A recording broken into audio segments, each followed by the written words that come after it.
Hello my YouTube family, welcome back to my channel. Let's start something new today. तो friends, आज हम discuss करेंगे अपने president Rajendra Prasad साहब के बारे में। तो सबसे पहले तो यदि हम उनके डेट ऑफ बर्थ देखें तो डेट ऑफ बर्थ उनकी बताई जाती है 3 दिसंबर 1884 में उनका जन्म हुआ। कहाँ हुआ? उनका जन्म हुआ था बिहार के एक छोटे से गाँव में। ठीक है।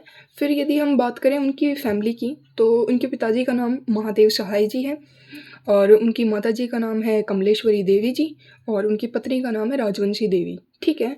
ये इनकी फैमिली के बारे और बताया जाता है कि उनके एक पुत्र भी थे।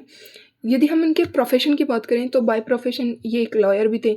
Of course he was a freedom fighter और ये राइटर भी थे और बाद में चल के ये अपने इंडिया के प्रेसिडेंट भी बने, फर्स्ट प्रेसिडेंट बने। ठीक है फ्रेंड्स, अब बात करें अपन इनकी प्रेसिडेंसी की थोड़ी सी। तो जब इलेक्शन हुए तो कॉन्स्टिट्यूशन असेंबली का ही ये फैसला था कि इनको राजेंद्र प्रसाद साहब को अपने कंट्री का प्रेसिडेंट बनाया जाए, लेकिन जो पंडित नेहरू थे वो इस फैसले के फेवर में नहीं थे, क्योंकि वो चाहते थे कि गवर्नर जनरल जो राजगोपाल हरी जी हैं वो प्रेसिडेंट चुने जाएं। लेकिन फिर सरदार पटेल जी और मौलाना आज़ाद जैसे लोगों की वजह से, सपोर्ट की वजह से, उनके सपोर्ट की वजह से राजेंद्र प्रसाद साहब जो हैं अपने इंडिया के फर्स्ट प्रेसिडेंट बने। फिर 1957 में जब दोबारा चुनाव वगैरह ये सब हुए प्रेसिडेंट के लिए, तब भी राजेंद्र प्रसाद साहब ही हमारी कंट्री के दोबारा प्रेसिडेंट बने थे।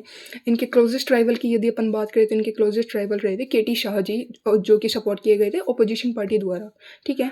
1957 में भी पंडित नेहरू जो थे वो इनके सपोर्ट में बिल्कुल नहीं थे, लेकिन फिर भी बाकी लोगों के सपोर्ट की वजह से राजेंद्र प्रसाद साहब जो हैं वो दोबारा से प्रेसिडेंट बने। ठीक है। यदि हम आफ्टर रिटायरमेंट यदि अपन इनकी बात करें ना, तो आफ्टर रिटायरमेंट ये पटना में जाके रहने लगे थे और वहाँ जाके इन्होंने राइटिंग शुरू की थी और तब इन्होंने 2 किताबें लिखी थी। एक तो अपनी ऑटोबायोग्राफी लिखी, दूसरा इन्होंने इंडिया डिवाइडेड के नाम से एक बुक लिखी थी। इंडिया डिवाइडेड के नाम से एक इन्होंने बुक लिखी थी। ठीक है। राजेंद्र प्रसाद साहब के बारे में यदि अपन कुछ और जाने तो बताया जाता, तो ये किसके कारण जाने जाते हैं? ये जाने जाते हैं अपनी डीप स्पिरिचुअल वैल्यूज़ के कारण भी ये जाने जाते हैं, ऑनेस्टी के कारण भी जाने जाते हैं, सिंप्लिसिटी के कारण भी ये जाने जाते हैं। और फिर 28 फैब 1963 में इनकी डेथ हुई।